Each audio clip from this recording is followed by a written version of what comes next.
we're just going to continue on that path of hostility. What is the reptile brain? We're taking Eastern knowledge, but also Western, scientific understanding. It's being attacked by people in power. It's interesting. I have the opposite view of Jordan Peterson.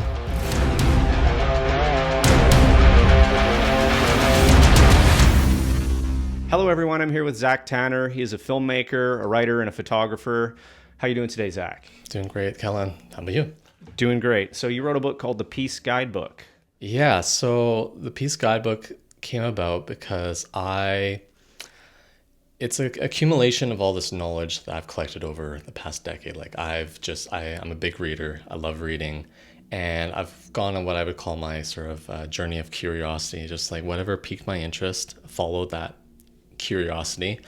And I've read a lot of obscure books that maybe most people haven't read, but all together, I just found things that for me was very helpful, especially in the past 4 years, understanding what was going on in the world and why people are behaving how they were, and how, and I've over the past 4 years, I've been processing that. Like, okay, how do I put this together to help other people understand? Because I think that the more people understand this, the better we will all be able to. The more understanding we have about each other, the more we will be able to get along. Because obviously the world is going in a direction where it's just more hostility. So I believe we all want to have peace, but peace doesn't, unless you have the knowledge that allows you to get peace, we're just going to continue on that path of hostility. So this was my attempt, or my grand experiment of how it started. Is I first just did a few talks in person with people I knew. I asked them to come out, and then I really realized that I won't be able to reach people. I'll reach people very slowly if I do a talk maybe once a month. So I needed a way to be like, just hand people, and on their own time. Like, my talks were 1 hour. The book it takes about an hour to read. But I realized that this was probably the next step of what I needed to do to share this knowledge with people. The next step would be doing videos and a documentary. But this is just, something I felt was important that I put a lot of time into, and now I'm putting out into the world. Cool. Yeah, I read the book. I like what you have to say in it. Why don't you tell us a little bit about what's in it? Well, I break it up into 4 parts. There's the first part, which is the activating the calm state. Part 2 is conquering the dinosaur. Part 3 is resolving the heart of conflict. And part 4 is the wordless world principle. Each part sort of builds on the other.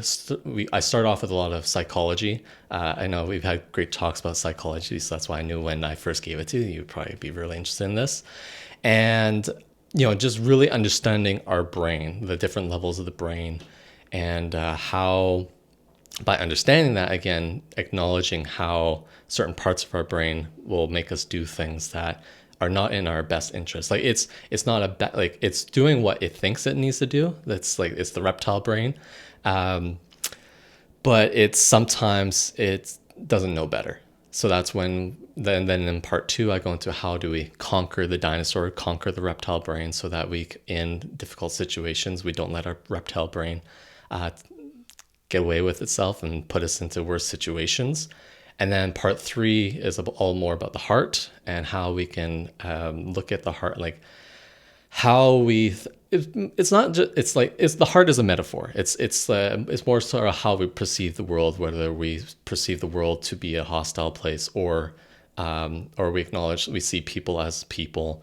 And then part 4 is all about words, language, and how understanding language can allow us to create a more sane view of the world. So that's the overview of the whole book. And then I can, again, if I was to tell you the whole book, it's an hour long for me to give a presentation. So I don't think we want to do that with this podcast. But if you have any questions, we can delve into deeper in that. And then there's also I wrote the book for specific reasons, but I don't really go into those reasons in the book. I try to make it as neutral as possible. I'm just providing the knowledge, but I think there's a lot of things that every single part, there's a reason that I wrote it, and it relates to what has been happening in the world. That's really interesting to me, because the motivation why why put this out to people? What are you trying to do for people? What are you trying to do for the world? Because we exist in a narrative, right?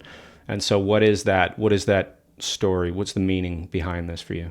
Well, again, it all really started for like, again, I've been reading this stuff for the past decade, but then when COVID happened, the lockdowns happened, and seeing people's reactions happening in it, the two things happened. One, I did some work at that time in 2020 with a nonprofit organization that worked with the homeless. And they sort of reintroduced me to the ideas of the brain. And I've been learning more from them. And even just in the past few months where I've wrote the book, I sent to them and they're like, oh, here's more feedback and gave me more direction to study. But really what it came down to is they had this book and little, it was their, what was it? It was their, not their agenda. It was their year-end book saying like, here's what we've done. And then also they had this one page, and it's like, it's amazing how just one page in this little book made me go, oh my God, this just explains so much. And again, it explained how the brain has three different psychological states. There's the calm state, or the safe state. There's the threat state, which is fight and flight mode. And then there's the danger state. Or it's the state where freeze state, where you get overwhelmed and your whole body just shuts down. And so I really clued in on that. What was happening is when you're in the calm and safe state, it's you see the world as a safe place. And when you're in that safe state, you can be rational. You can think. You're also more empathetic. You are more compassionate with people.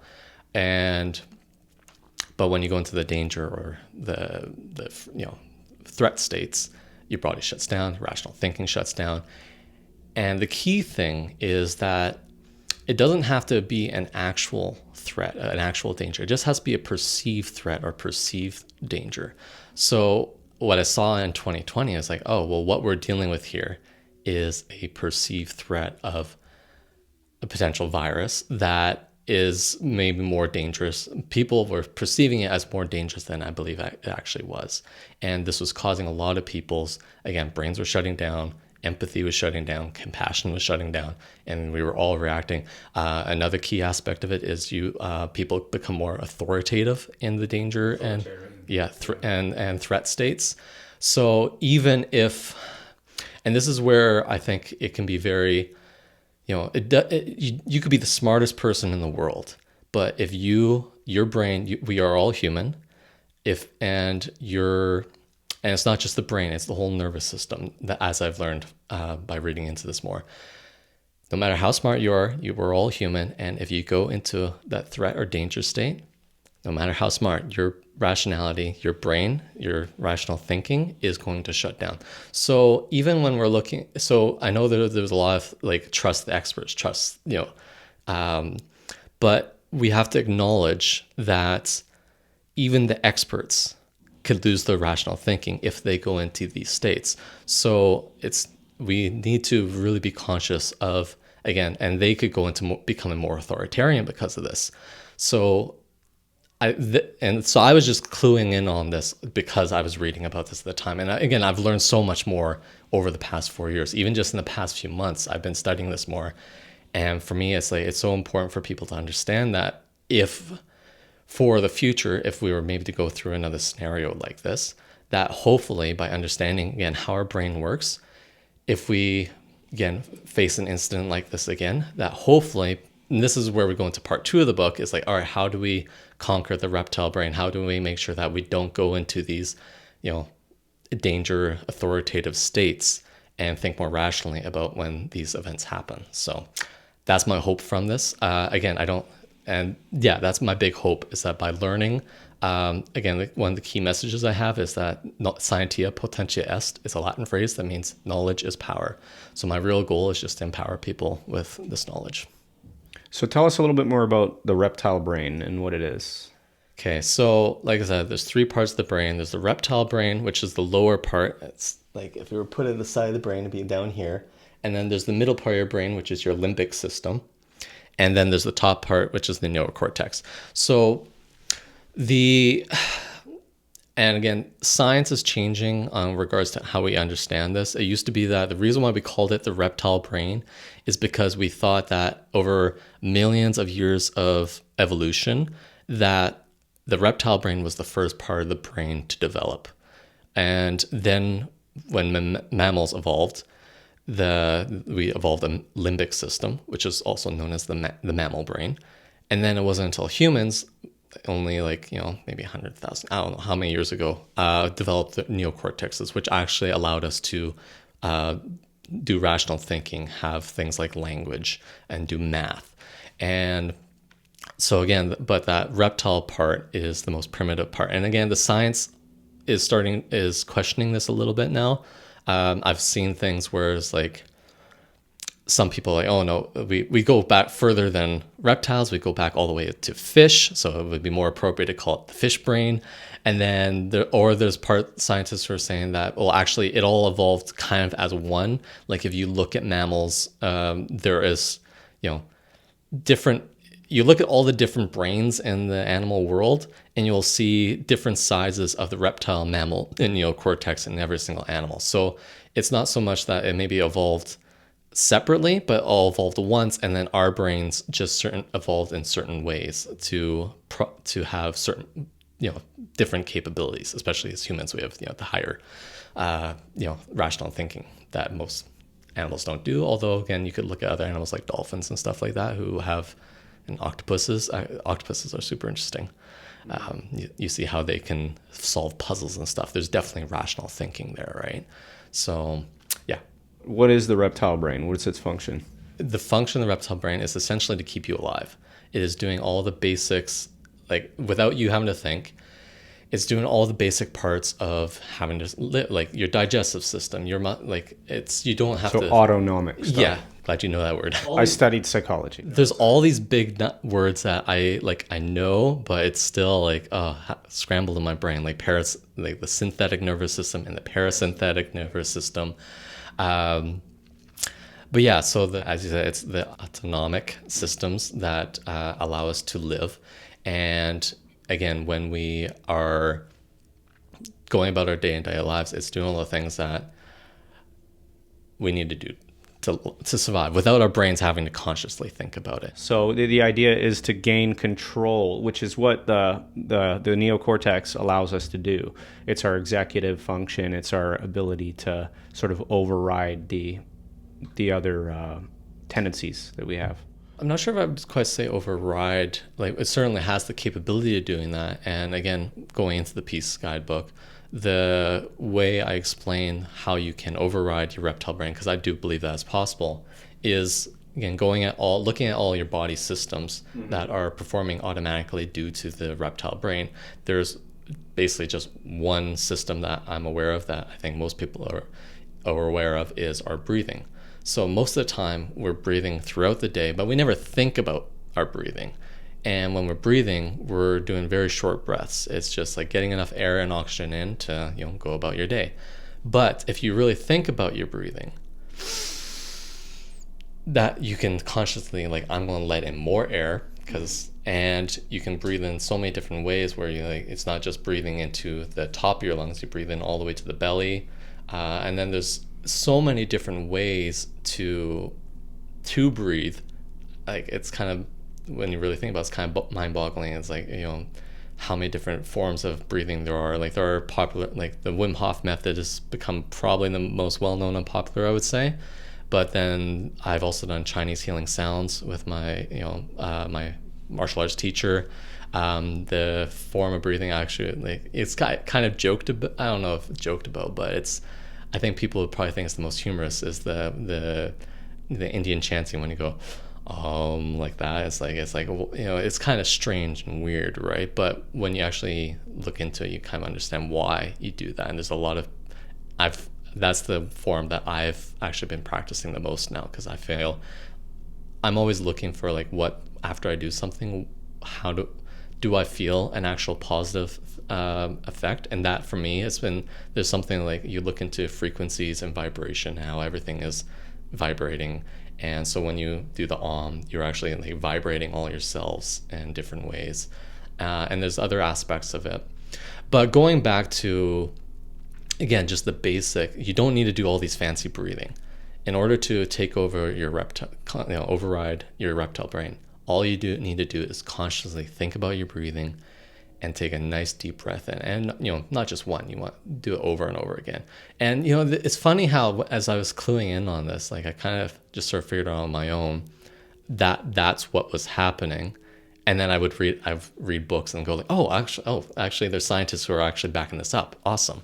The key thing is that you just, take a deep breath in. And again, it's our conscious brain, because we are consciously taking over a system of our reptile brain that is normally not, we're not thinking about. We are overriding the reptile brain and then engaging our neocortexes again.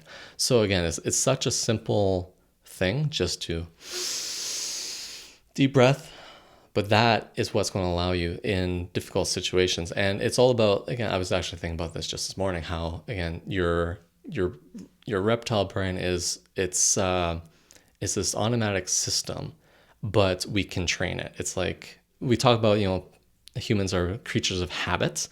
Well, I think the reptile brain is the part of us that is the most habitual. So, but we can train those habits, right? Especially when it comes to breathing, because it's the one part of ourselves where we can really take over. So I think the more you breathe, doing practices every single morning, that when we do get into, threatening, dangerous state situations, we will, in those situations, either be able to consciously remind, all right, let's just take a moment, step back a bit from this situation. Let's breathe. Let's engage the neocortex again. And then we can come back to that situation and hopefully choose actions that will be more positive and productive. So yeah, it's amazing how just such a simple thing, I think, could potentially have big results for people. So the thing is, in the East, they've known about breathing techniques for thousands of years. Like, there's no one in the Eastern traditions that isn't familiar with some form of meditation or breath control, right? And like some of them, you're not really trying to control it, but you are consciously trying to stay calm, right? So you're trying to bring your mind to a state of calm. And very much you would be kind of retreating into solitude and then just allowing yourself to calm down by letting yourself breathe naturally, being aware of your breath.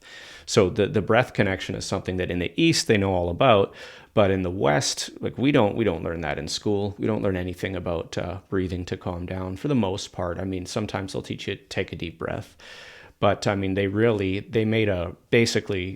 their entire religious structure around breathing techniques for a state of calm and meditation. That's since ancient times in India, right? And then that was transported into places like China and all around the East. And so they were very, very aware of that. Emotional control, emotional regulation was a very right brain activity, a very to do with just like a globalizing your awareness, not narrowly focusing in on a problem kind of thing, but just allowing the problem to dissolve and resolve itself while you just establish the state of awareness, right? Mm-hmm. So in the East, they kind of figured that shit out.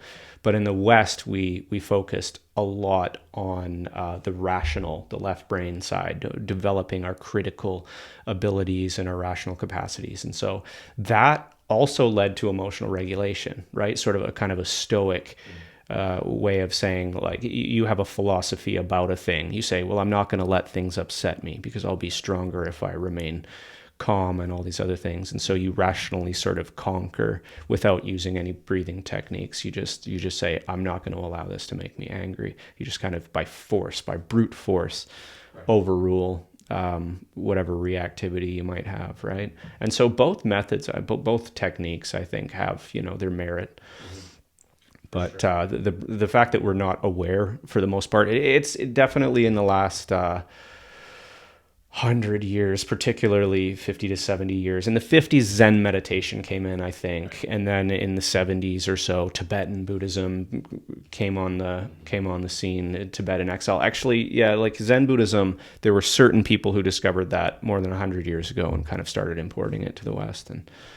But yeah, all that stuff started to creep into the culture, and then you had like the Hindus, the Maharishi Mahesh Yogi, the transcendental meditation guy, and a lot of these sort of yogis, right? And the Beatles and all of the people, they started going to India and practicing meditation and stuff. And so yeah, it's been really interesting how the cultures have finally met, right? Like Alfred North Whitehead said, "East is east and west is west, and never the twain shall meet." Yeah. But that's not really true. They are combining in interesting ways, and certainly in my life. Yeah, and I would love to carry on in this direction. I want to quickly, couple things you said. First of all, how it's not taught in schools. I think this breathing should absolutely be taught in schools. And then with Stoicism, I think that's a really great philosophy to teach people. That's how I started off with in my early 20s, is reading, Marcus Aurelius Meditations, studying the Stoics, ancient Greek philosophers. And so I think that's all great stuff. And before we go into this merging, I remembered what I wanted to say earlier in regards to how you did talk about how again the ancient East already knew all this stuff, right?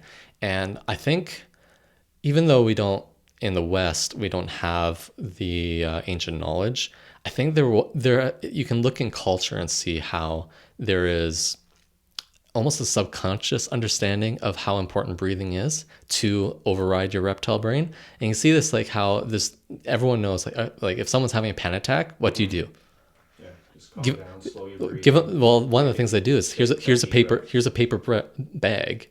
And you remember, like in movies, right? Paper bag, yeah. Paper bag, so breathing, right? Because it makes you conscious of your breath. Exactly. So it's funny how there's little things like that where we knew. It's like, if someone's having a panic attack, give them a paper bag, get them to breathe into it, because again, that functionally is going to cause them to override because what the reptile brain is just going in panic mode. And again, so it's like, again, we have this almost unconscious, subconscious understanding that it works, but it's only that, I think, again, through understanding the East, we're good. Through Eastern knowledge is now hitting the West, and now we're taking Eastern knowledge, but also Western, scientific understanding, combining those together, and and we're now really, hopefully this deeper knowledge is going to really help more people. And I think, again, it's such a simple thing, but I do think it could have such profound effect on the world. If every kid learned breathing in school, how different would people be in regards to how they behave and approach work, people. That's something with each other. They do culturally in the East, right? We don't do it culturally. I think what you have is we have a respect for people with emotional control. Yeah. We have a respect for people who know how to.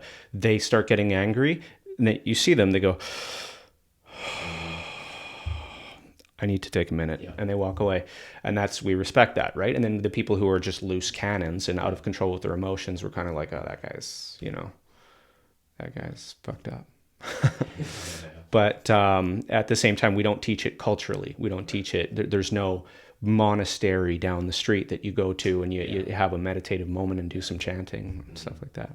Well, one thing I would love to see is that become more of a cultural thing in the future. When I was involved with the Buddhist tradition, we were very interested in getting more meditation training out into the world, right? So there was a monastery.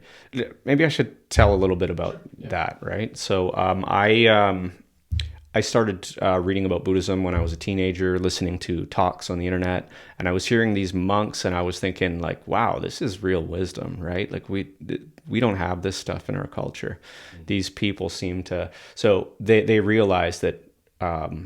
Suffering is a real problem for a lot of people. Like there's these pitfalls that people fall into in their life, and you can see it around. If you see people who are addicted to drugs, people who are in terrible states of being, you can see just schizophrenic walking down the street, screaming at the air. So I always kind of was aware of this kinds of suffering that people have.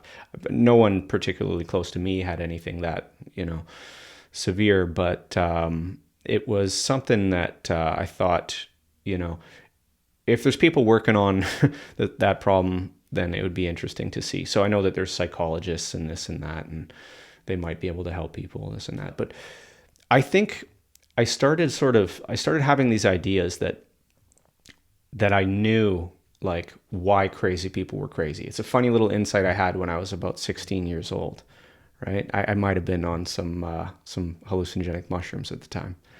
But I had this insight that I was like, oh, I know why crazy people are crazy. It's so funny. There's a song called Becoming Insane by a group called Infected Mushroom. And it's like, that's what it's like when you take mushrooms. It's like you watch yourself go insane. You watch your mind go crazy, and then it comes back. That's the coming down for mushrooms, right? And so I was just, laying there in a room at my friend's house. They're in the other room, and I'm sitting in there just thinking, right? And I had this insight, and it was, I know why crazy people are crazy, and therefore I know how to make them not crazy, right? And so I came out, and I wanted to excitedly tell my friends this, and then they were just staring at me, and no words came out, and I was like, I need a pen, and I tried to write it down, and then just nothing. Then I was like, never mind. But I thought about it later, and that was sort of what I was going for, Right. and so stuff like that was intriguing to me. Then when I got into the Buddhism stuff, I just found it fascinating because what they have is a radically different view of things, and a view that struck me as very valid, right? And one of the points was there's a different kind of love than we learn about here in the West. We learn about love from Disney, right. And love, according to the Western world, is some magical force that comes when you meet the right person, your soulmate, and you fall in love. And then you love that person and just that person for the rest of your life. And it's a very exclusive thing. And if that love were to be betrayed, then that would be a terrible thing. And you would have to, you'd have to get a divorce and all this stuff. And then you would, of course, hate that person. It would flip very quickly from love to hate.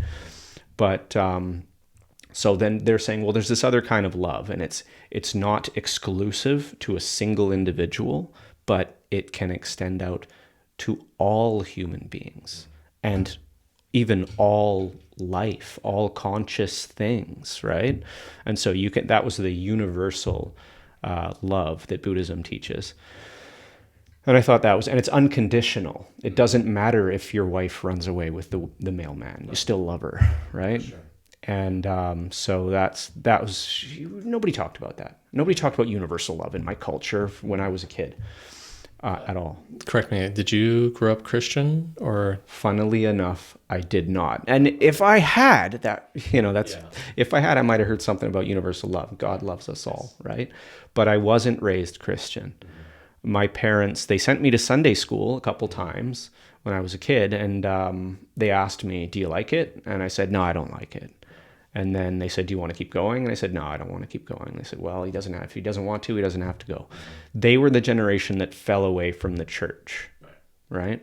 2 generations in, maybe their parents sort of went less frequently, and then their kids eventually stopped going altogether. Yeah. But you can see that they sent me to Sunday school, so there was some element of, maybe he should have some form of religion in his life. But that was by the time I was a teenager or whatever, in my culture in Western Canada, the left coast, that was dead. It was a completely secular culture where Christianity was not spoken of publicly. And so therefore, I had no concept of universal love introduced to me at all. And when I heard Buddhist monks talking about it, I said, I need to go and learn from these people. I want to be like these people. I wanted to become a monk, right? Because it was not only that, but their views on scientific understanding, right? What they did was something that I'd never seen done before. And they put science in a context of meaning and purpose, right? And they said, well, you're looking through your telescopes and you're looking through your microscopes and you're looking out there, but never looking within. And here you are suffering your little pants off.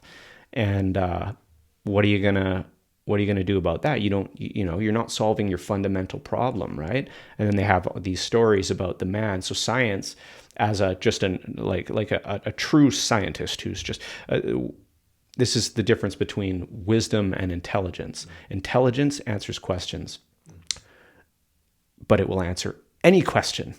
You can set an intelligence on any task, and it'll answer that question like a tool, like a hammer. It's going after nails. It's going after knowledge, and it'll go after any knowledge. But wisdom is knowing what's the most important question to ask.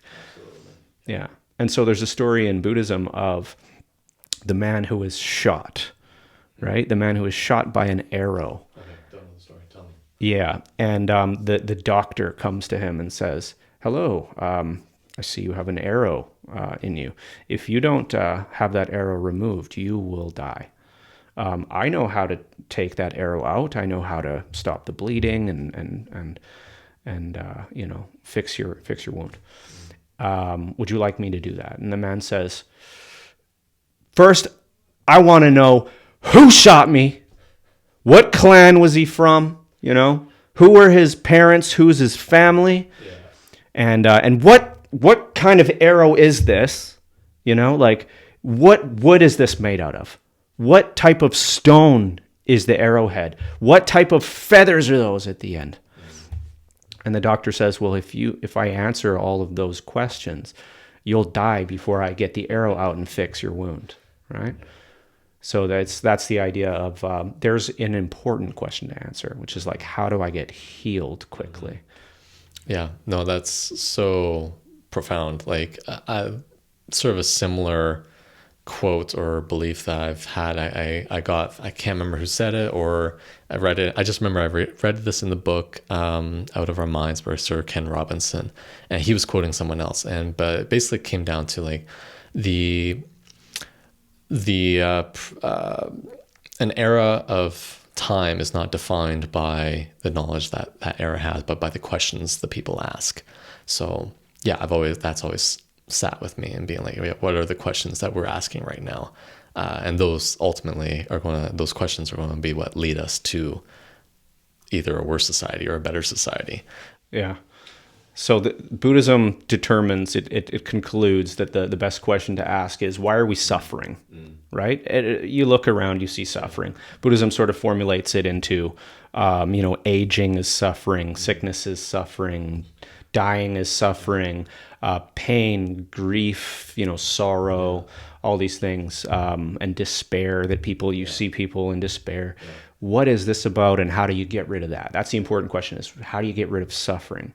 So I've read something just in the past week that brought suffering up, and I'm not sure if this is a Buddhist thing, or you can share what you know about Buddhism about it. But basically, the point that was being made with this was that pain is something that happens to us. Suffering is something that we choose to happen to us.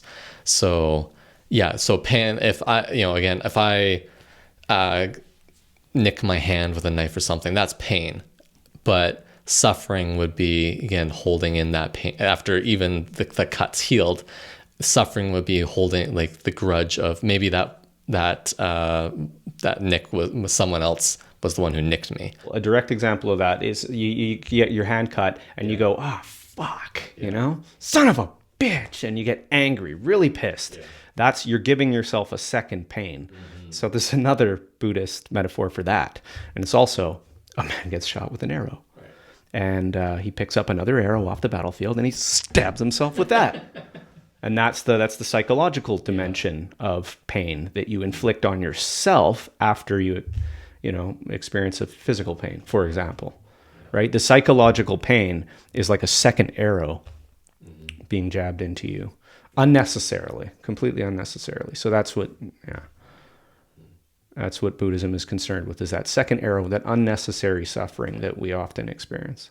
I imagine, especially nowadays, a lot of people are dealing with suffering. So what would Buddhism say to tell people, like, here's how to help with that?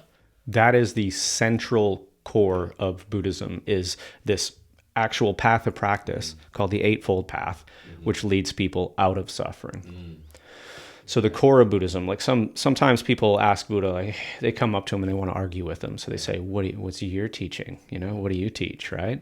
And he says, I teach suffering and the end of suffering. That's the synopsis of his teaching, right? And he formulates it into this thing called the Four Noble Truths, right? So suffering, its existence, is the first truth. The second truth is there is a cause of suffering. And this cause, which he discovered, according to the tradition, is that we crave and cling. Now, I no longer subscribe to this philosophy, but what he apparently did was to completely uproot and bring to cessation all craving and clinging.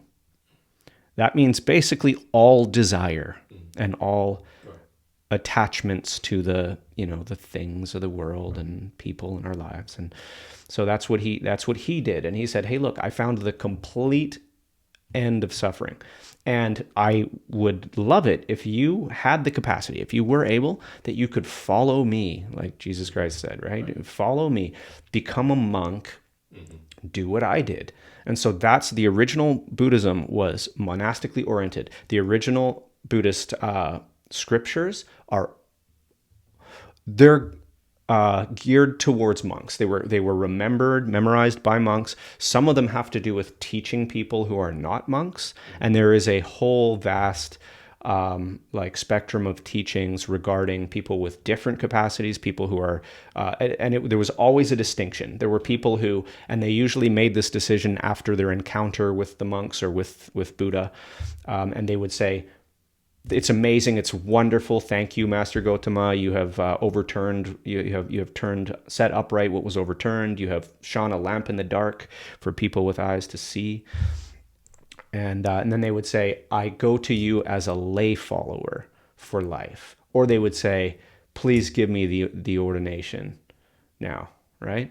And so they would kind of make that choice initially, but other times, people could decide later that they want to ordain as a monk. And but he was very aware that he was teaching people with different capacities, different destinies, right? And so he taught all kinds of people. He taught poor villagers, maybe of farmers. People might not have the highest intelligence, so he would give them very basic instructions: be good to your neighbors. Treat people with respect and kindness and compassion, and generosity is a good thing. It brightens your heart if you give gifts and things like that. Like, be kindly, right? And then morality, kind of the teachings on morality are like stepping up from there, where it's like, well, you can restrain yourself from speaking harshly to people, from sexual misconduct, even from drinking too much, right? That was like, there was 5 basic precepts. Don't kill people, don't stab people, don't steal, don't have sex with your neighbor's wife, don't speak harshly, falsely. So lying was prohibited, from the very get-go. And that was interesting because it's so central to Buddhism. Truthfulness, because he says it's the truth that sets you free. I know Jesus said that, but Buddha that was his whole thing, right?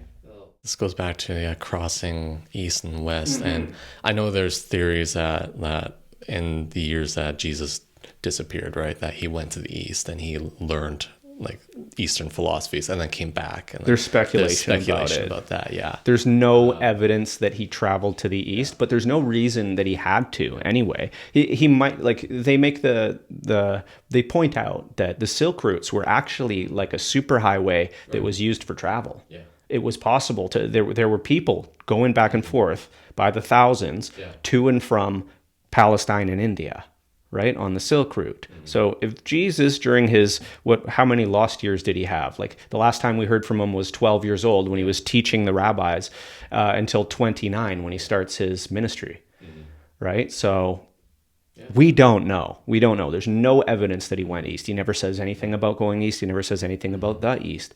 Yeah. But nevertheless, the influence, sorry to everyone out there who's offended by this, but the influence of the Eastern religion in the Judeo-Christian is apparent to me. It was apparent to Arthur Schopenhauer. It's apparent because certain things that Jesus taught, what was revolutionary about what Jesus taught, was already what they were practicing in the East. Now, there is a difference. There's a big difference. And that is in these Eastern traditions, what are called the Dharmic traditions, particularly Buddhism, which, by the way, is where a lot of this revolutionary stuff comes from Buddhism. Buddhism doesn't have a god that they worship. They worship Buddha, but Buddha was a man who awakened to the true nature of reality. So they worship Buddha as their own highest potential, right? And so that's what they worship. They worship this truth that sets you free, and they worship, but they don't speak of a god, and they don't speak of him in anthropomorphic terms where he's a loving father and things like that. But Jesus clearly did, right? And that's because he was Jewish. And that's a wonderful thing, and I think that's where I find myself now, right, in the Christian tradition. But anyway, so that's what Schopenhauer points out, is that he believes that it was a very, very beautiful merging of the Judaic tradition and the Dharmic tradition. That's what he thinks Jesus was, and I absolutely see that. I mean, Jesus, you can fit him into a Buddhist scripture, and you just take the whatever he said about God, and just replace that with Dharma, which means truth, right? And you pretty much have a Buddhist saint, because the Buddhist monks, right, the ones that achieved these great reputations and ended up canonized in the scriptures. Jesus very much fits in among them. Yeah. And even if, like, I think it's very plausible that, Jesus was the crossing between these two worlds, and developed in Christianity. And then even if he wasn't the crossing, if they just developed separately, the fact that if that was the case, that they would develop very similar views is also a profound just verification of a real truth in the world, that that these things could develop in two separate places. That's also true. But the thing is that we know that Eastern ideas were around Jesus. And do you think, like, a bright young, religiously minded individual like him wouldn't be aware of what religious ideas were around at the time? Are we not aware of all the religious ideas that are around in this time? We are. Yeah. So there's really no question that he would have been aware of Eastern ideas. And so, like I said, they seem like imports, a lot of the stuff that Jesus was teaching. But then I really do believe that these insights from the East are true, and that Jesus exemplified truth in a way that quite possibly no one else ever had or has since. Yeah. This might be a tangent in a direction I don't want to go, but just very quickly, have you looked at all the profound historical significance of Christianity and its attachment to Egyptian mythology? I haven't so much looked into that. Yeah, so that's really interesting, because they have the Holy Trinity and and this goes into more esoteric stuff. Is they talk about there's apparently a lot of similarities in story in terms of the three main gods being Osiris, Ra, or Horus, and Isis, and they're talking about God is Osiris, who had his son Horus, and Isis is was the Mary, and all these stories. And so if you delve into that world, you start seeing all these connections too. Interesting. Yeah, I've heard of that before. Yeah. And then they say that a lot of the stuff, like the virgin birth and the resurrection and the some of that stuff is in older stories. When we talk about stories, ancient stories, and we go to Joseph Campbell, who wrote the Hero of a Thousand Faces, and how there's this central story that evolves in main stories that evolve in every single culture, and he points at it as being a real truth, that no matter what culture, this story is always there, because it's pointing at something that's very intrinsically true about the human experience or the reality. So whether or not there's connections and it's all just evolution from all these different things, or whether it's all evolving separately and pointing at a real truth. I think Carl Jung was the first theorist to really delve into those ideas and really take seriously the mythology of the world. You were talking earlier about love, and I find love really interesting, especially when you think about our disconnect between the different kinds of love. And again, looking at the Western, like again, you learned about the unconditional love from the Eastern philosophy. It's also present in Christianity. But then if you go look at Greek philosophy, they had 4 different types of love, and they named those different loves, like specifically Eros. Am I going to remember them all? Eros is obviously the sexual love. Damn it, I'm going to have to look these up again. But there's 4 different loves. One for sexual love, familial love, sibling love, friendship, and then the unconditional love for everybody. I find it really interesting when you look at language, and I can't remember who sort of said this, but it was, there's a point of like that when we use language, the more words we have to describe something, it means that in a culture, that thing is more significant to that culture. So as a point, Northern First Nations people of Canada, they had like 10 different words for snow. And it was describing all the different types of snow. Like there's hard snow, soft snow, wet snow. But they had a different kind of word for each type of snow, right, because snow was important to their culture. Now look at that, and again, Greeks had 4 different words for love. So for me, it goes, well, maybe the Greeks had a deeper connection to love than maybe how we are now, because we only have 1 word for love. And I kind of wonder, like, is that showing a lack of, a lack of just significance to love it's a weird question, because most people would argue, oh no, we love is so important, it's a huge part of our culture, but our language would say otherwise.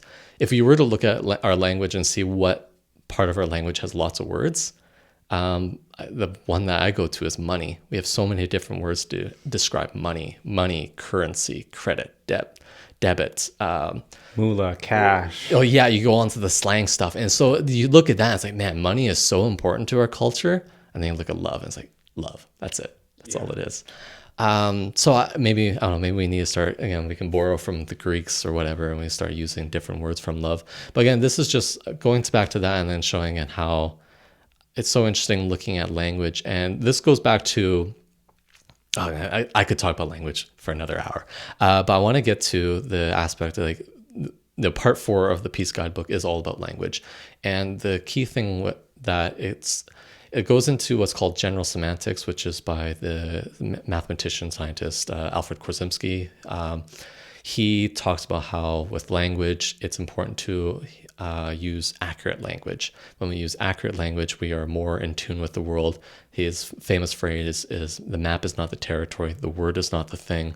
So he says that in a confused world, we confuse the word with the thing. So it's about recognizing that words are not, even, so it's, again, going back to the whole love thing. Or maybe we can just talk about like, the basic levels of language is something that you can point at. It's really easy. Like, so the basic example I use is a tree.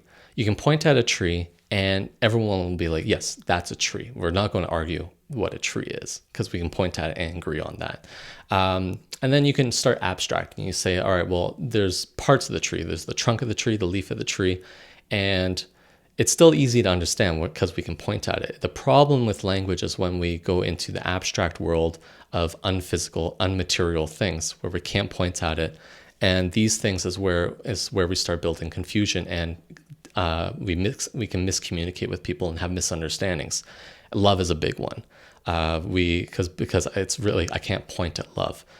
We can maybe, and even as a feeling, we can, I might feel something, think it's love. You might feel something and think it's love, but we could actually be thinking about completely different things, feeling completely different things. We approach love more from a behavioral standpoint. Again, we see what two people behave in a loving way, and we say, well, that's love. Yeah. And on building on this again, abstract realm of language, we get into government and all these different things, like the ideologies, right? And we can talk about communism, even in religions as well, Christianity. Like I could point at the cross. When we look at like example religions, Christianity is the easiest one to point at. I can't point at Christianity, the religion itself. I can point at symbols. I can point at the cross. I can point at statues of Jesus, but those things are not Christianity itself. Those are just symbols of those things. Anyways, what I wanted to get with this is just as a preface for a very long sort of build up to what I want to get into with, again, exploring religion, government, and in terms of how people are reacting to the Olympics right now. And the big controversy I'm sure you're aware of is the opening ceremony, where there was like the people who is considered a what would you say, blasphemous act against the Last Supper, and everyone in the Christian world is, I wouldn't say everyone, but quite a few of people I would say were getting pretty upset about that. Olympics pulled that video down. The thing that most interests me though was the people who I was saying like it's the end of the West, and specifically I want to point out the focus on, again, we keep on talking about this, for most of this conversation, and we focus on East and West, and people are saying like, oh, the West is falling. And then I've been thinking about that again, going back to Korzymski, and he talks about how important it is to have accurate language and in order to not be confused about the world. And I feel like we're so stuck in using language from the 20th century. Another example would be communism, which is, again, it's an ideology, it's an abstract idea. I can't point at it. I could point at the sickle and hammer symbol, but I feel like we're doing right. We're stuck using language from the 20th century, and we need to kind of upgrade that language. As an example, before I talk about East and West, is communism. Again, everyone will be like, "Oh my God, like Canada's becoming communist now," and I'm like, no, it's not actually. The reason why we're doing that is because we're stuck in 20th century programming. Communism was like the end. Communism, fascism were the big enemies of the 20th century, and we're stuck thinking in that way. But if you really look at it, like as an example of communism, the big communist country of the world is China. But China's not actually, they're called the Communist Party, but if you actually look at the system they're using now, they're not communist as a system. They're more fascist or corporatist, I would say.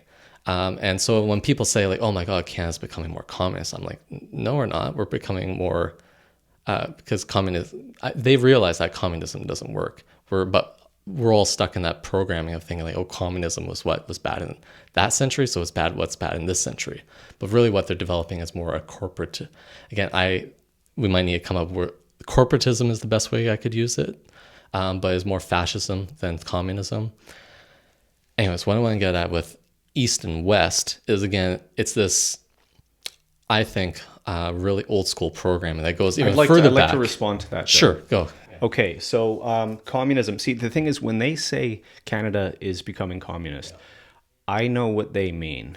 And they're not talking about the idealized utopian, communism that existed. And they're not exactly talking about, communism in Russia, or communism in Romania or the Eastern Bloc, or communism in Cambodia, or communism in the communist revolutions and things that happen in China.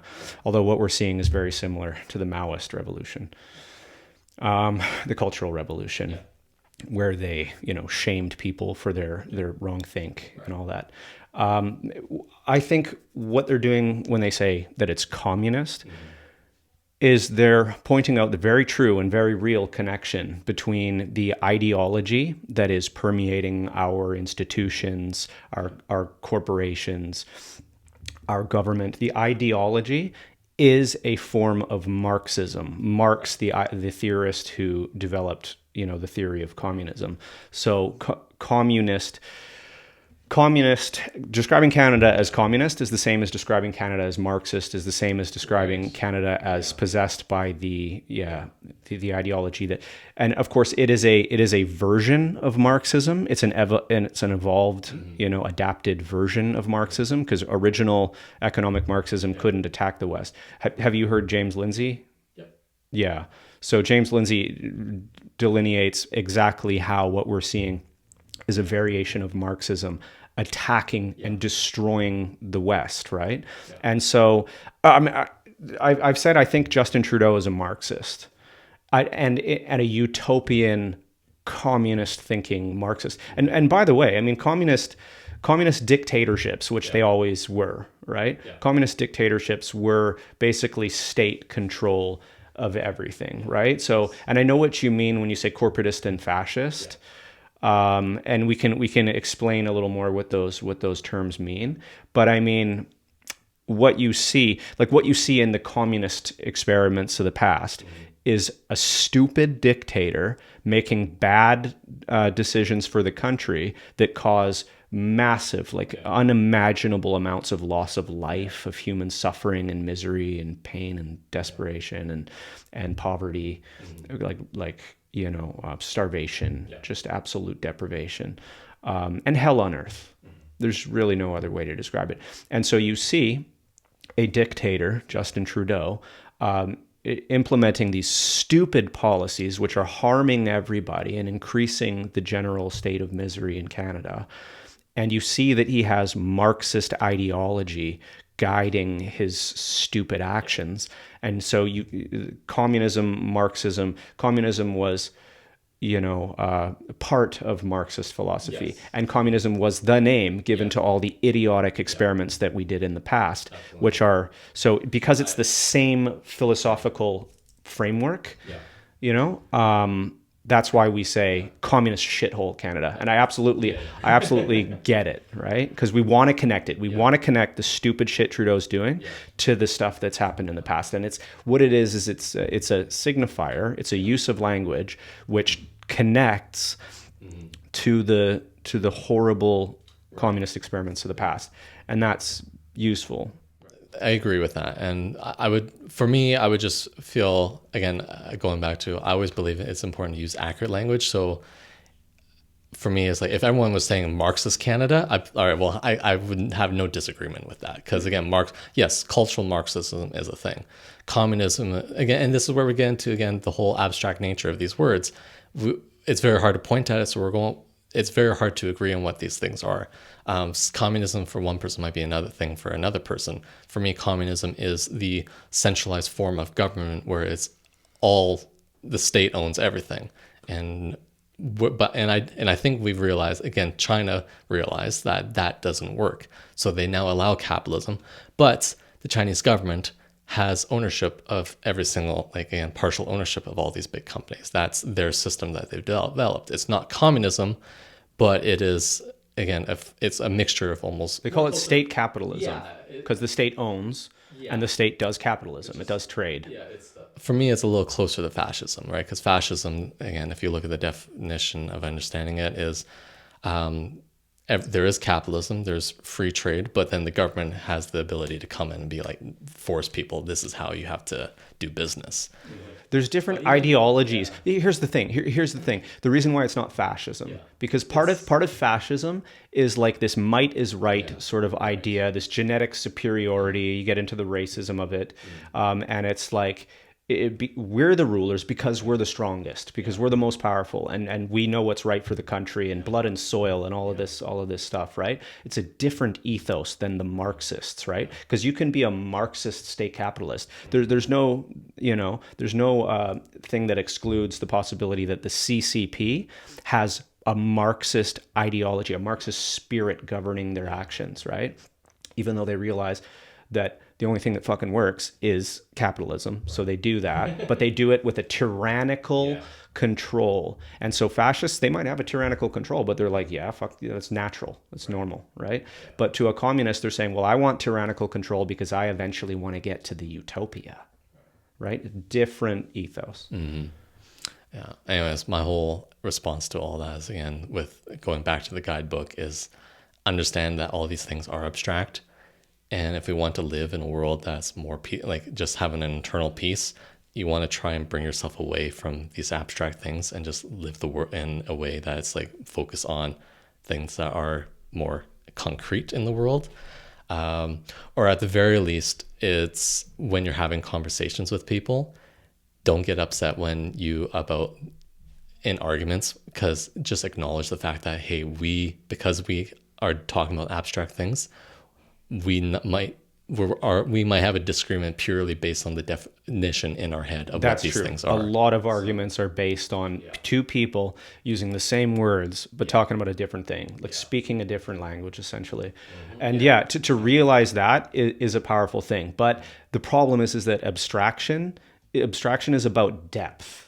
Right, and so you can't abandon depth. It is possible to understand things on a very deep level, and in order to talk about that, abstraction is required. Right. So, but in terms of helping the average person get over a little bit of or a lot of suffering in their life to understand the semantic stuff, I absolutely see that. But the fact is that when it comes to big events, big topics, you need to understand the underlying ideologies, because they are complex and they are ideologies and they are abstract, but they govern people like a spirit, right? And so I use a lot of abstract terminology, and I have no problem doing it. I feel comfortable there. And if you want to like get into what I mean by certain words like spirit or whatever, right? We can define these, but you're getting into depth, right? And there is depth, and there is ways to understand depth and to define it accurately, because it is important to be accurate. It's also important to be funny. Right? So like Canada's a communist shithole. When Joe Rogan says that, I think he's being accurate in many ways. And he's also being funny. Right. Yeah. So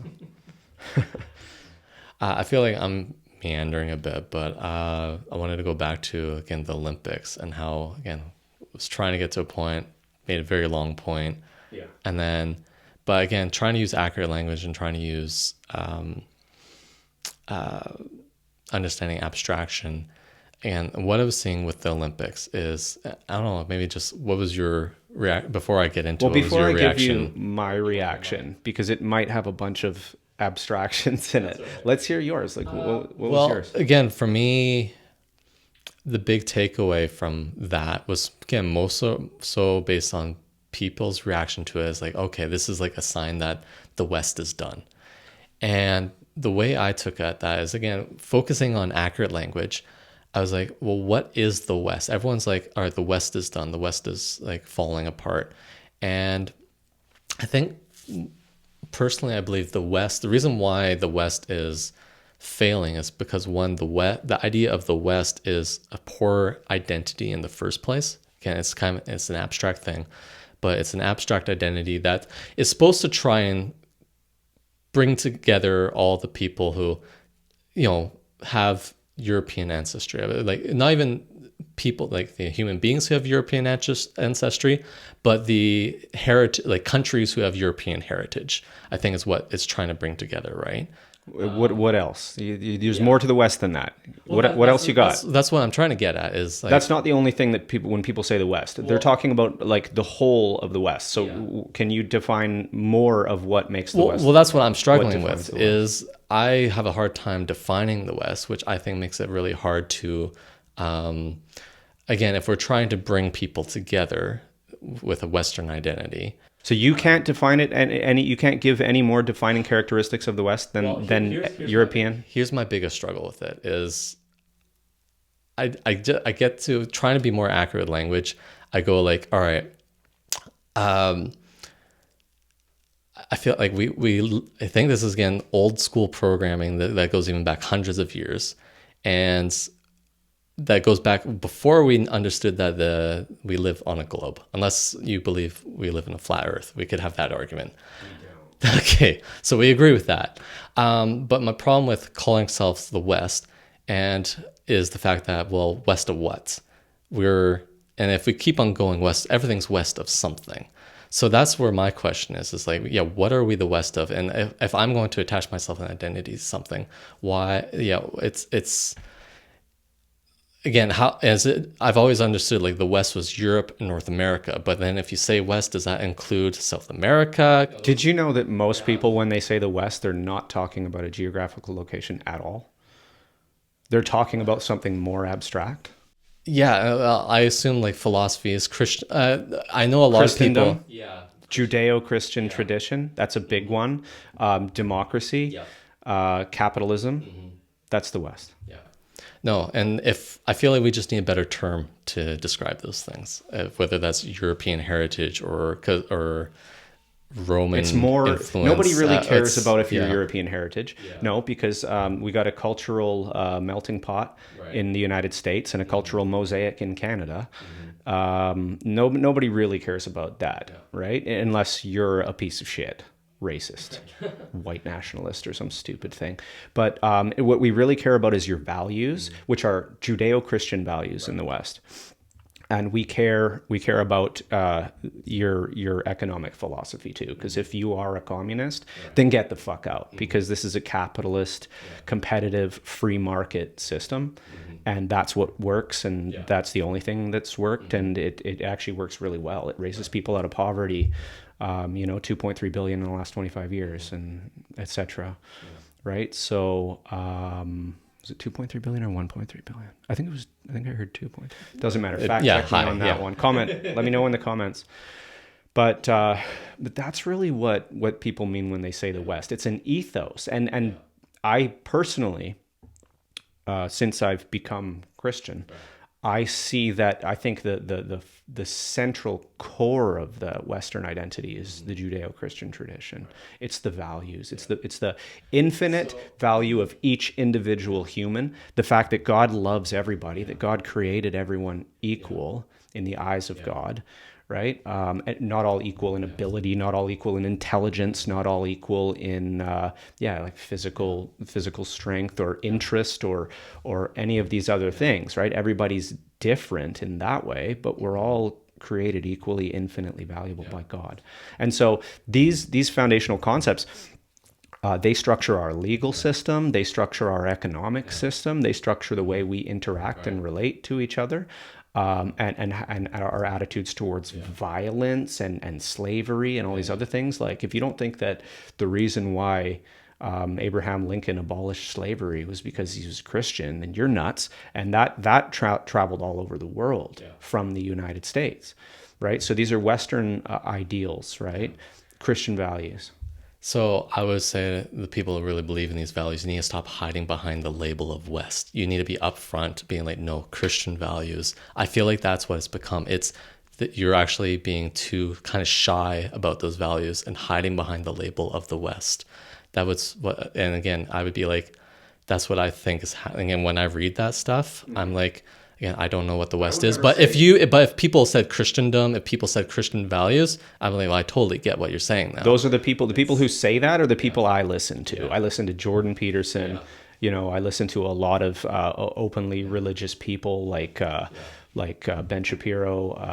A lot of people are coming out as Christian now, like Dave Rubin, and Judeo-Christian anyway. He's Jewish, and Russell Brand and everything converted to Christianity, got baptized, all this stuff. So it's very interesting to see a lot of that. But there's the people who realize that the religious depth of things is worth talking about. That's what I'm into. But in terms of that, I think there is probably a lot of fear of and you know what, it's being overturned now because of people like Jordan Peterson. He was the catalyst of giving intellectual dignity back to religion, because it was quite stamped down Yeah. by the academy, which was overrun by a secular philosophy. And atheism. Atheism dominated, the academic scientific realm. That's not that a lot of, not to say that a lot of scientists don't hold religious views deep within themselves.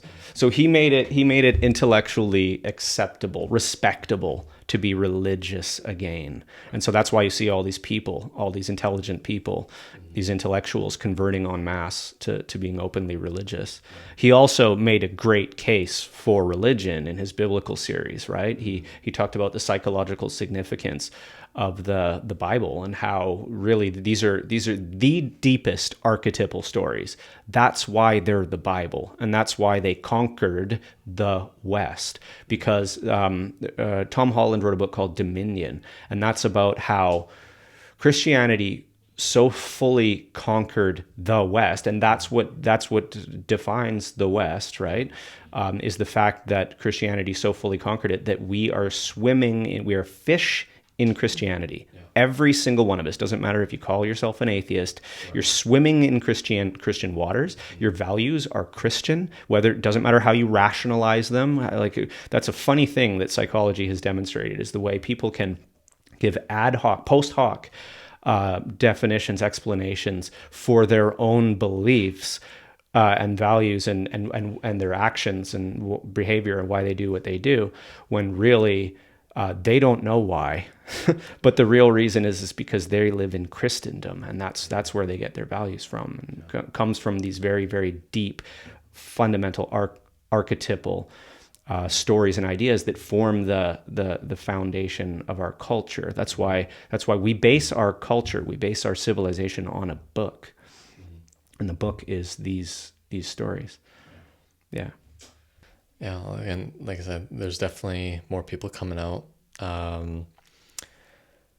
and the future is going to be very interesting to see how, and the way people become more openly Christian in a world that's it'll be interesting to see where the world is going, whether or not Christianity blossoms like it once did before, or if again there's a tough road ahead. I don't want to say battle, it's being but attacked. Yeah. It's being attacked by people in power, people in positions of power. It's being attacked by governments. There is the media, which is basically an arm of the government, a propaganda arm, and then the Olympics, right? So these are people in power, the people who put on these performances at the Olympics, where you get these fat, ugly YouTube dump button.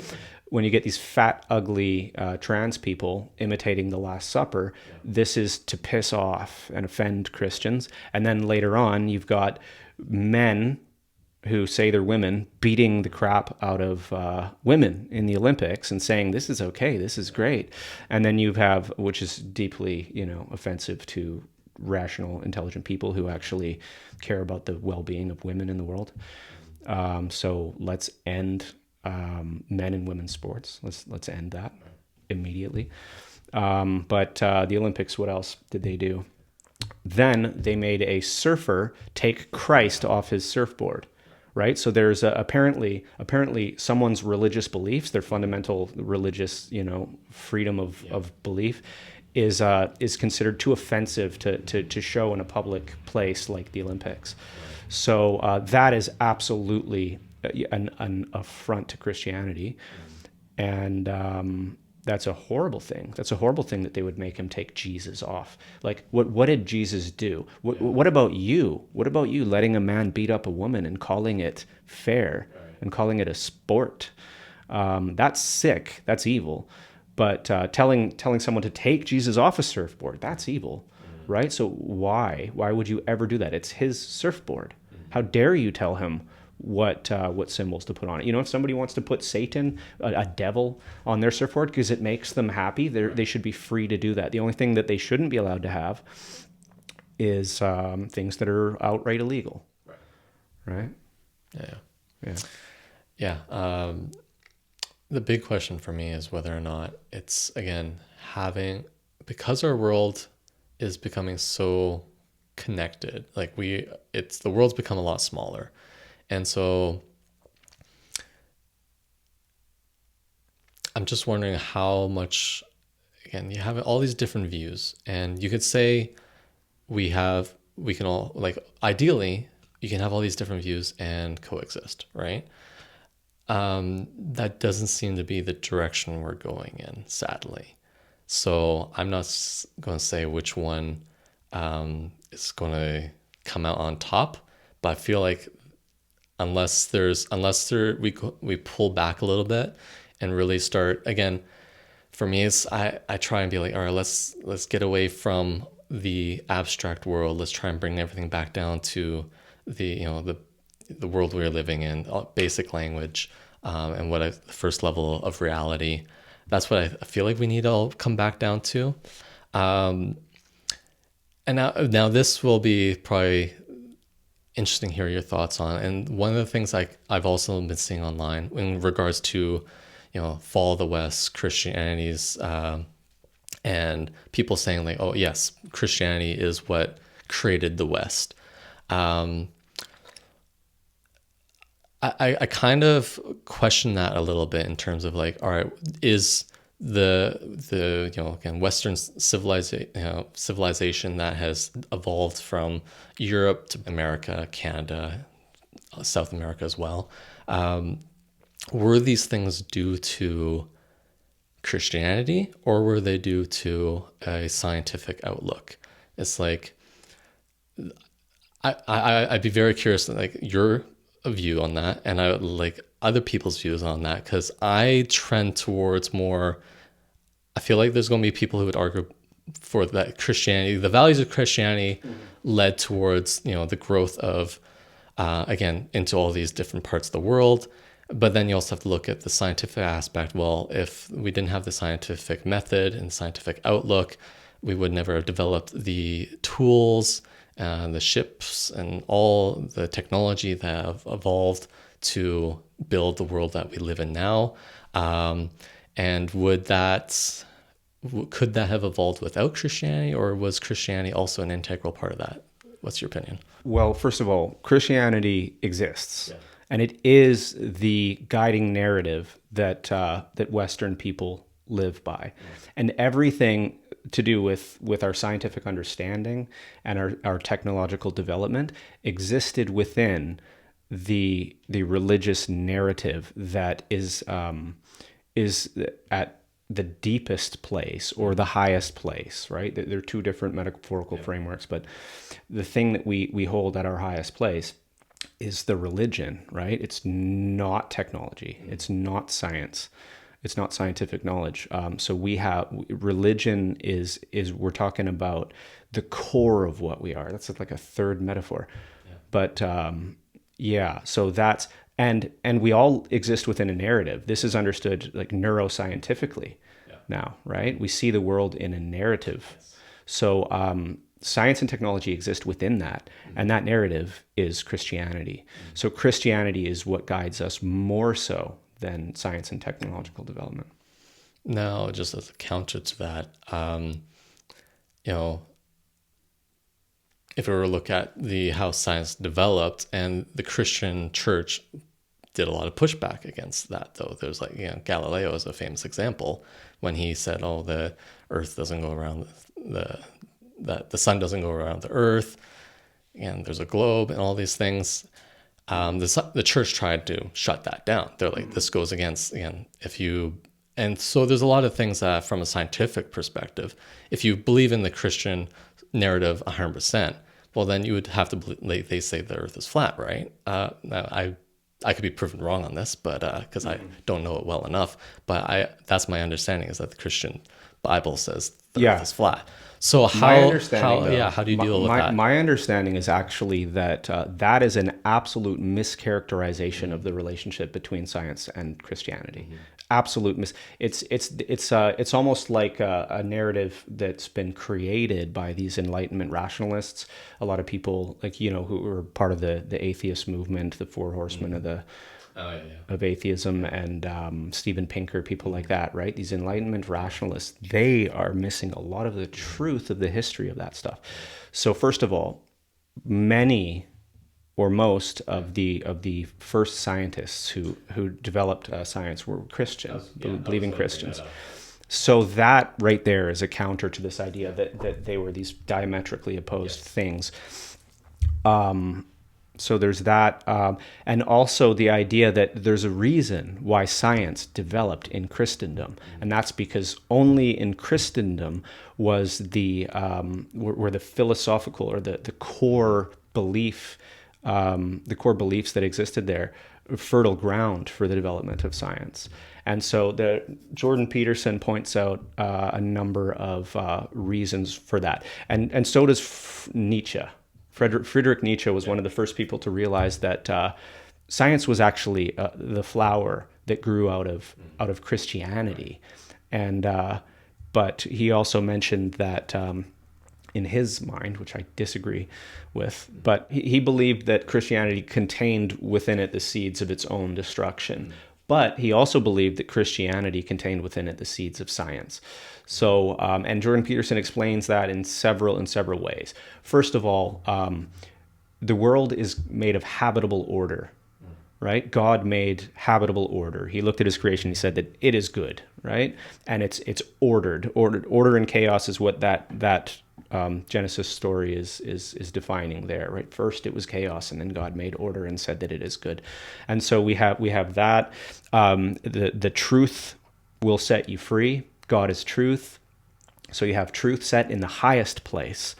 And that is central to the pursuit of science, right? And so, because we believe this is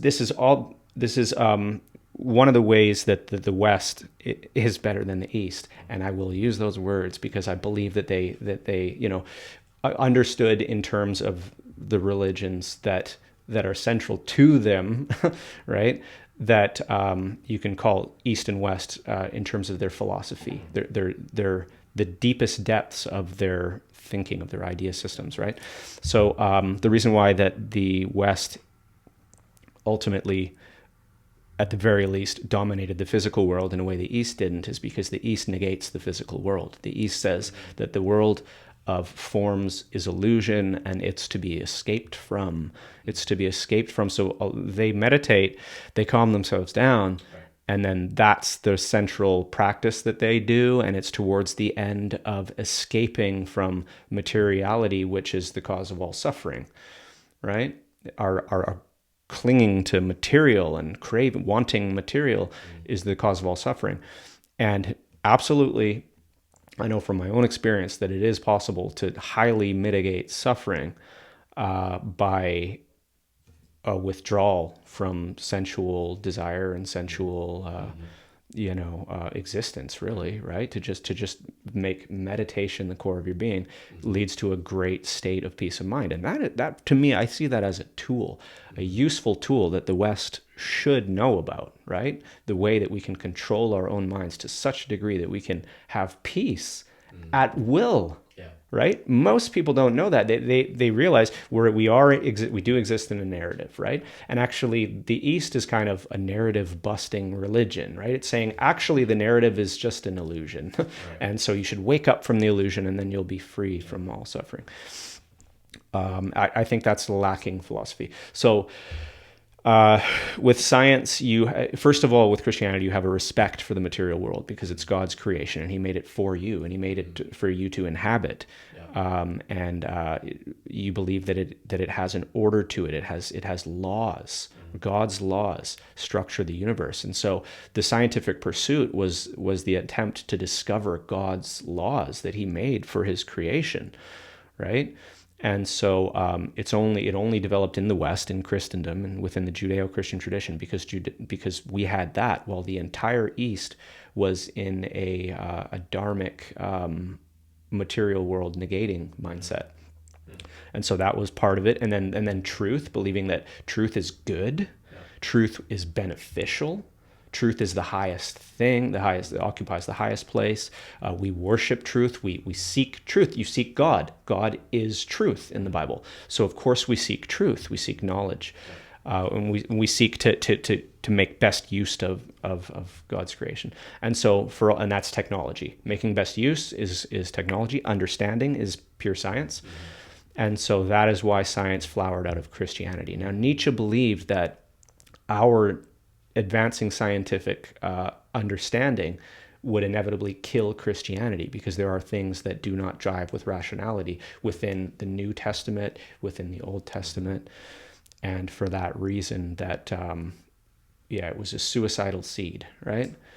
Yeah, that's and I do think that Christianity has to answer those things. Like again, if we were to be like, yes, we live in a globe circle No world. Christian thinks we don't live on a globe, Yeah. not one.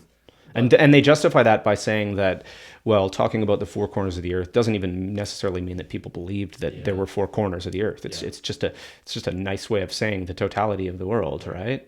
So who even cares? There's no Christian who cares about that. No Christian is like adamant that the world is flat because the Bible says so. Not that I know of. The world, that became part of human knowledge, within however many years after Galileo, right? Yeah, it comes down to like again, if you have one flaw in your story that again everyone for all of the next thousands of years that is always going to be picked at. So I'm not sure if Christianity could ever go back and be like, hey, let's fix this. Let's acknowledge in our main text the fact that yes, we live on a globe, and the sun. Do you know the quote from the Bible where it says the world is flat? Not personally, no. I from what I've heard, it just refers to the four corners of the earth. Right. Just all the way to the four corners of the earth. That's it. Yeah, and it could be just that again, older language. Again, this goes back to the abstract stuff.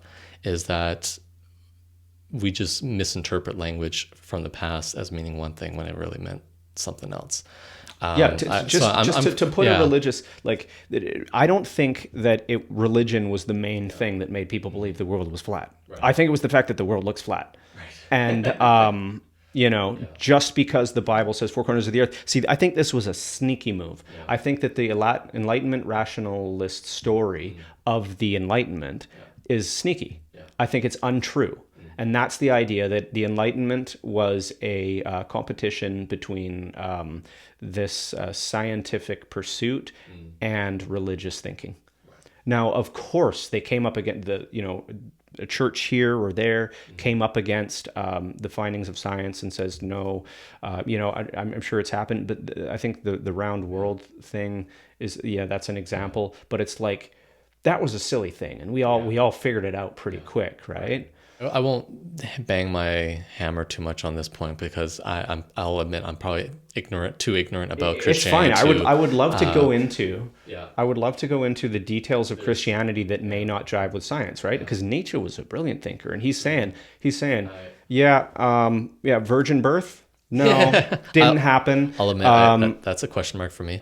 Physical resurrection after death, like Jesus, I think raised 2 people from the dead, and then himself. God raised him 3 days later. No. Our understanding of biology of life says that that's not physically possible, right? Yeah. And so these things are unbelievable to a truly rational scientific person. Yeah. I tend to, sorry, Christian friends, I tend to agree. I think those are.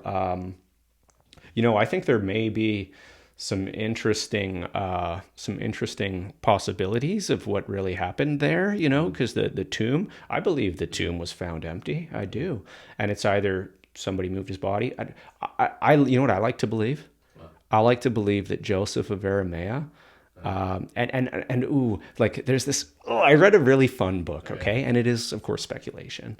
But it's a very fun book, and it talks about the possibility that even when you read John in the New Testament, and he's saying like they brought 6 barrels of aloe and to anoint the body, right? Is just like secretly saying we brought healing stuff to rub it all over his wounds and help him to heal. It was like sneaking in there that like he was still alive. They took him down after 6 hours. It usually takes days to die on a crucifixion, right? and the stabbing in the side and the pooling of the blood. It talks about medically all these things. The Turin shroud, it says is legitimate. So this is the shroud on which Jesus died, and then it talks about how, like, why his face, Jesus's face, is imprinted into it, and literally we base our image of Christ on the image that we see in the Turin shroud to this day. It's true. He's got the kind of like the split beard, the narrow face, and the hair parted in the middle. Yeah. All of that comes from the Turin shroud, right? Just fascinating. And the history of the Turin shroud is talked about in this book. Anyways, just the possibility that Jesus survived the crucifixion and then was taken out of that area to somewhere else. And so the book is called Jesus Lived in India, and it gives the best historical case possible for the fact that Jesus actually did travel to India, practiced as a Buddhist monk, traveled around, stayed in Kashmir, went all the way up to Tibet, all these things. It's like, there's supposedly, this is really interesting stuff. There's supposedly a manuscript in Tibet, or there was at one point, and it talked about Isa, this I think I've heard this. Yeah. yeah, and basically describes Jesus and Jesus's beliefs, because it says that the whole way through he believed in God and spoke in terms of God, which is uncharacteristic which made a lot of people think it's probably fraudulent because it's out of character for a Tibetan text. Right. But apparently there were 3 people that reported going to and photographed themselves, with the texts. There was like 2 women that went, and then a scholar who was quite reputable, I think, and then another guy as well. And these people were all apparently shown it. One of the ways that its existence is debunked is by somebody who was some sort of, officials, from the British government were wanting to verify this guy's story, and they went down there with armed guards and stuff, and the monks were like, "No, we've never heard of that text. No, we don't have anything like that," right? And it was all these genuine spiritual seekers who were actually allowed in to actually see the text, but we don't know for sure. But it's interesting. And so, yeah, he talks about how maybe Jesus actually lived in India, and then he believes that Jesus went back to India and lived the rest of his life after his crucifixion. Who knows? Who knows? Who knows? That's all speculation. I can't verify her. Yeah, it's fun speculation, though. The possibility that he survived. It's just that... yeah, I mean, could there be a real being at the heart of the universe that set its laws in motion, its physical laws, and was like, okay, it's going to go like this, but every once in a while, I'll just bring someone back from the dead because I'm the creator. I created it all. I can do that. Yeah. Do I believe that? Probably not. I don't think that the physical resurrection happened, and I'm sorry, I'm outed as a not a cultural Christian, but a philosophical Christian. Or I'm a religious Christian because I believe that the Judeo-Christian tradition is the deepest ideas possible, and I believe that Jesus is important in many ways. Like, I believe that he is the archetype of perfection. Even more so than Buddha. Perfection and moral character. Yes, because for one fundamental reason, and that's that Buddha was negative on life itself and material existence. Right. He says there's this place called nirvana. It's outside of all sense experience, and that's where you want to go. So it's nihilistic in that way towards the material universe. So they claim it's not nihilistic because nirvana is just realizing what you truly are to begin with. It's, according to the Buddhist tradition, it's ignorance of your true nature that allows you to keep going on in this samsara, this wandering in existence. But I think that's all nihilistic. Yeah. If you take that as far as that goes, then you're not gonna end up in the only reason why, in my opinion, the only reason why that has persisted over the years is because what they did with it was they created a social structure which does work. And it works because humans have these needs, these social needs, right? And so the monastic community meets those those social needs, right? Even though they praise solitude, they praise these mythical people from their history that went off to the cave and spent 7 or 10 years living in a cave alone. But and some people surely did do that and can do that, but they are they're enduring something that for most people would be extremely difficult. And I do believe that they can have a relatively high amount of peace of mind while doing that. But I think ultimately that that's all futile, and they are missing out on some of the great things about life by not immersing yourself in the reality of humanity as a whole. The things like getting married and having kids, and they give up all this, and I think they do that in vain. Yeah, like I'm of the opinion that we're here. Why not enjoy it?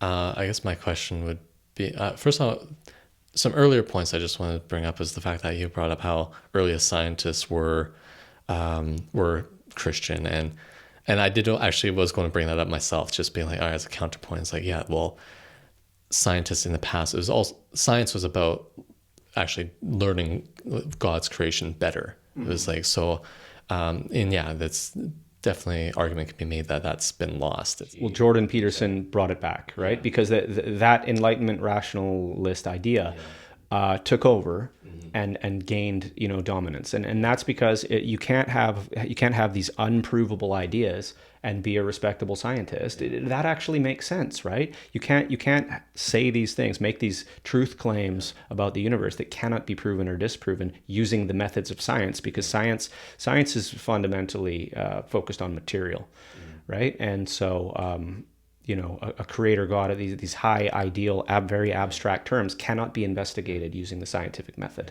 unfortunately. Yeah.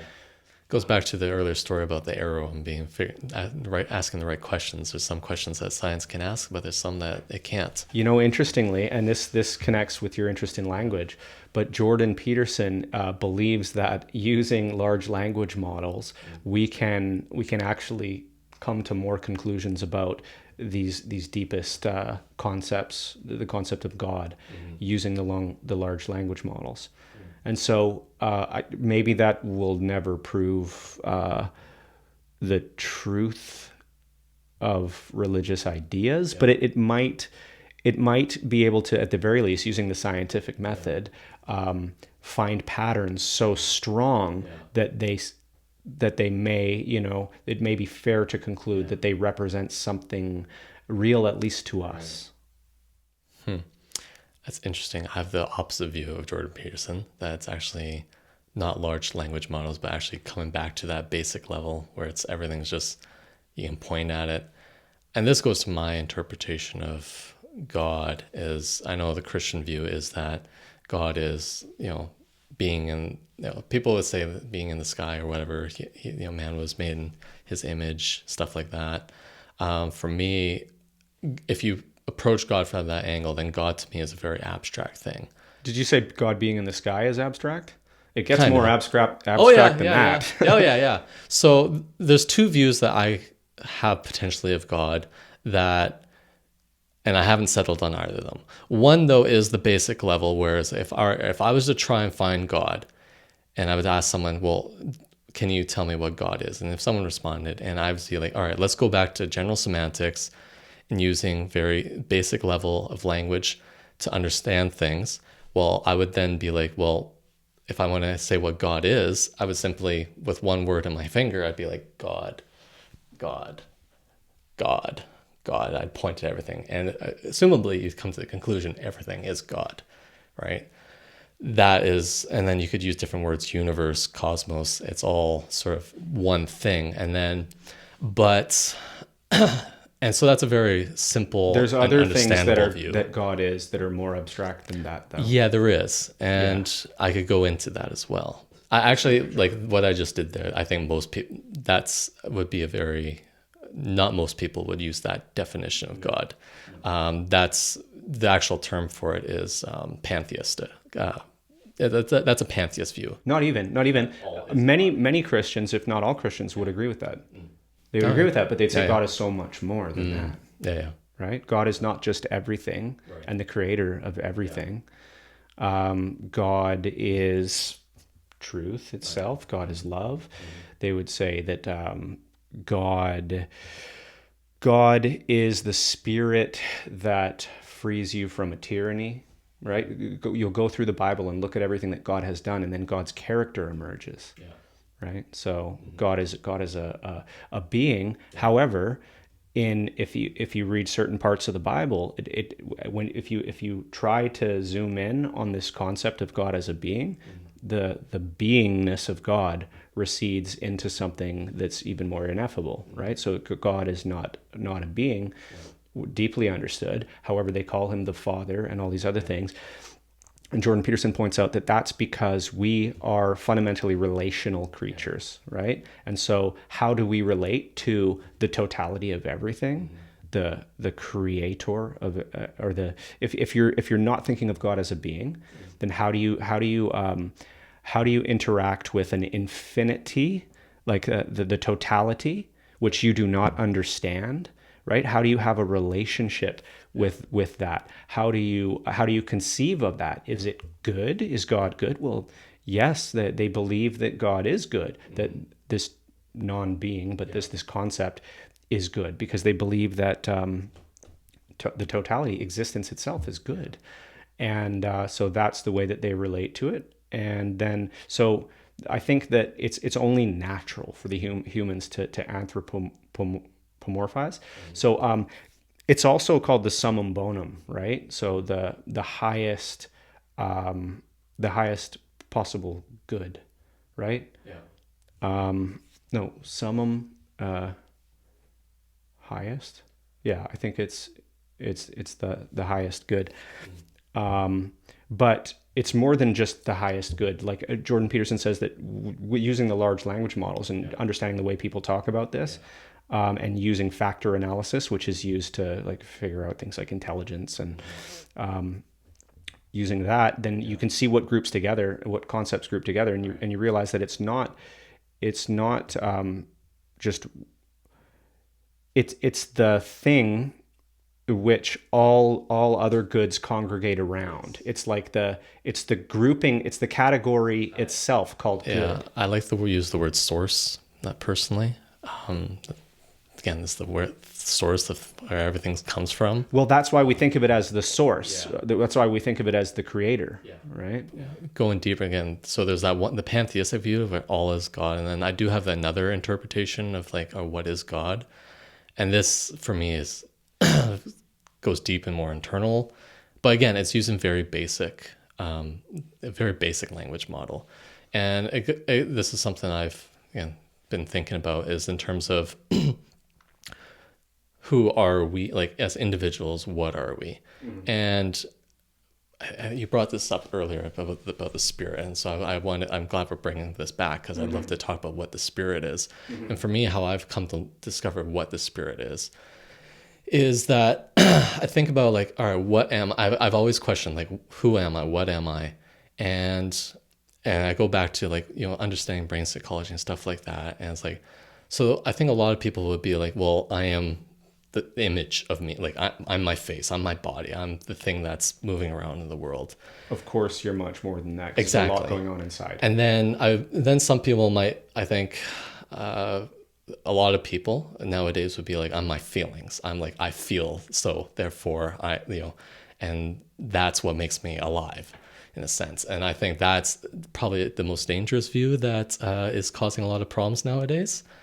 But then there's the Rene Descartes version, whereas I think, therefore I am, which is, again, I have words in my heads and I am those words in my heads. But I think it goes deeper, where, again, I go back to general semantics, and there's the sayings that the map is not the territory and the word is not the thing. So if the word is not the thing, that means the words in my head are not me. So what am I?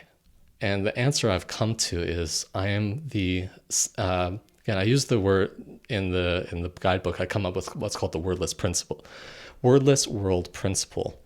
And it's the idea that, again, the real reality is wordless. We don't, the words are just words that we use to describe things. So whatever I am, I'm not the words in my head. I'm the silent, wordless being inside that is moving things. I'm moving the words in my head. It's the same way if I was writing all this and moving my body. It's the thing that's making things happen And if I were to put a word on that, I would say it's the soul or the spirit or the will.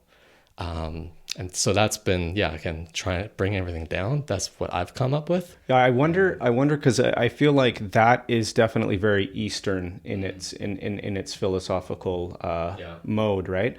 And then the West is very much the opposite. And I'm wondering if the West couldn't learn something from that, because that's what meditation brings you back to this basic awareness, right? But Christianity is very much focused on God is the Word. In the beginning, there was the Word, and so that's logos is the word, I believe. And so the Greeks, there is some, I think, difference. I don't want to say anything that I don't know, but it's related to.